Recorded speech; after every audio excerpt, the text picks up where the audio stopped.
ఏంటంటే అసలు చిత్తూరు జిల్లాలో పుట్టిన చంద్రబాబు నాయుడు చిత్తూరు జిల్లాకి ఏం చేయలేదు. ఈరోజు నగిరి నియోజకవర్గాన్ని ఎందుకు ఎంచుకొని వచ్చాడో నాకు తెలీదు. ఇక్కడ చెరుకు రైతులు ఎక్కువగా ఉంటారు.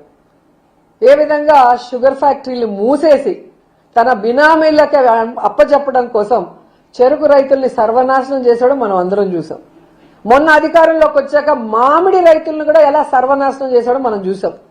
జగన్మోహన్ రెడ్డి గారు బంగారుపాలెం వచ్చేంత వరకు ఈ జిల్లాలో పుట్టి జిల్లా వాసుల వల్ల ముఖ్యమంత్రి అయిన చంద్రబాబు నాయుడికి ఈ మామిడి రైతులు నాశనం అయిపోతున్న విషయం తెలీదా? జగనన్న వస్తున్నాడంటే అప్పుడు అఫీషియల్స్ తో మీటింగ్ పెట్టుకుని అడావిడిగా అమౌంట్ అనౌన్స్ చేశారు. చేసిన అమౌంట్ ఈ రోజు వరకైనా ఇచ్చారా? ఇంకా 40,000 మంది రైతులకి 360 కోట్ల బకాయిలు అలాగే ఉంటే వాటి గురించి ఏమీ ఈరోజు మాట్లాడు. మళ్లీ కూడా సీజన్ వస్తుంది. అసలు మామిడి చెట్లు నరికేసుకుంటున్నారు రైతులు. ఈయనున్నంత వరకు మనకి ఏ ఉపయోగం లేదు. మనం పెట్టిన నీళ్లకు మోటార్ వేసిన కరెంటు ఖర్చు కానీ ఆ ఎరువుల ఖర్చు కానీ లేదా ఆ మందుల ఖర్చు కూడా రావట్లేదని చెప్పి ఇంతకన్నా సిగ్గుచేటు ఉందా చంద్రబాబు నాయుడికి? ఇక మీరు చూస్తే ప్రతి మీటింగ్ లో చెప్తాడు సూపర్ 6 సూపర్ హిట్ అని. ఇది ఎన్నిసార్లు అయినా కూడా ఎంత సౌండ్ గా చెప్తాడో అబద్ధాన్ని.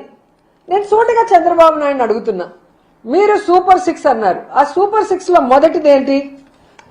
ప్రతి నిరుద్యోగికి ఉద్యోగం ఇస్తాము లేదా 3,000 నిరుద్యోగ భృతి ఇస్తామన్నారు. ఈరోజు 19 నెలలకి ఎంత అయింది? దాదాపుగా 45,000 రూపాయలు ఒక్కొక్క నిరుద్యోగికి మీరు ఇవ్వాలి. వాళ్ళకి పంగనామాలు పెట్టినట్టే కదా. మరి సూపర్ 6 లో ఫస్ట్ ఇదే సూపర్ ఫ్లాప్. మరి ఎట్లా సూపర్ హిట్ అని మీరు చెప్తారు? ఇక రెండోది 2 కోట్ల మంది మహిళలకి ఆడబిడ్డ నిధి. ఇంట్లో ఎంతమంది 18 ఏళ్ల పైన వాళ్ళు ఉంటే అంతమందికి 1,500 ఇస్తా అన్నారు. దీని ప్రకారం చూస్తే ఒక్కొక్కరికి 27,000 రూపాయలని ఇప్పటికే మీరు యగనామం పెట్టారు. మరి ఎలా సూపర్ 6 సూపర్ హిట్ అని మీరు చెప్పుకుంటారు సిగ్గు లేకుండా? నాకు చెప్పాలి. ఇక మూడోది ప్రతి పిల్లాడి తల్లికి వందనం 17,000 ఎగనామం పెట్టారు. నేను 17,000 అని ఇంకా ఎక్కువే చెప్తాను. ఎందుకంటే ఒక బిడ్డ ఉంటే 15,000 ఇస్తాము, ఇద్దరుంటే 30,000 ఇస్తాము, ముగ్గురుంటే 40,000 ఇస్తాము, నలుగురుంటే ఎంతమంది ఉంటే అంత అన్నం మాట్లాడిన మీరు ఒక్క బిడ్డకి జగన్మోహన్ రెడ్డి గారు దాదాపుగా 80 లక్షల మంది తల్లులకు ఇస్తుంటే దాదాపుగా 30 లక్షల పైగా తల్లులకి ఏకంగా పంగనామం పెట్టారు ఇవ్వకుండా.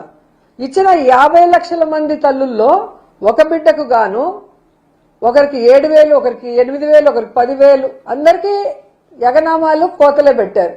మరి ఎలా సూపర్ 6 లో సూపర్ హిట్ అని చెప్తారు? 3 సూపర్ ఫ్లాప్. ఇక నాలుగోది రైతుకి ఏడాదికి 20,000 రైతు భరోసా ఇస్తాను.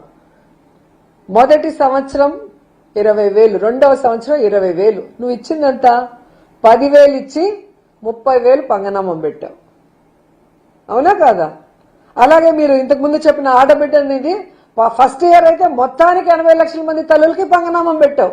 3-4 బిడ్డలకు కాదు, ఒక బిడ్డకే నువ్వు పంగనామం పెట్టావు. మరి ఏ విధంగా సూపర్ హిట్ చెప్తావు నాకు అర్థం కాదు. ఈరోజు గ్యాస్ సిలిండర్లు 51 లక్షల మంది మహిళలకి ఇస్తామని వాళ్ళకి పంగనామం పెట్టావు. మనకి 16 రకాల ఆర్టీసీ బస్సుల సర్వీసులుంటే 11 రకాల ఆర్టీసీ బస్సులకి శ్రీశక్తి పథకాన్ని యగనామం పెట్టేశాం. అంటే